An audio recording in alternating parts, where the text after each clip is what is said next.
Hey guys, what's happening? How to cast your iPhone screen to TV without any lag. So, first of all, what you need to do, you need to go ahead to your settings and then go ahead to the general software update. Make sure that your iOS is fully updated to the latest version in order to get access to all the new features. And as you can see right here, you can update your iOS in order to get the latest version.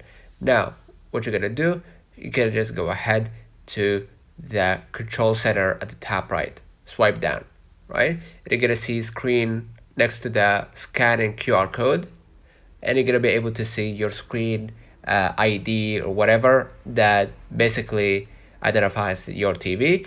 Then go ahead and connect it, and you won't be able to face any problem. So let's know in the comments if this video helped you. Do not forget to like and subscribe, turn on the notification bell to receive every video we upload. Thank you for watching. We will definitely see you in the next one.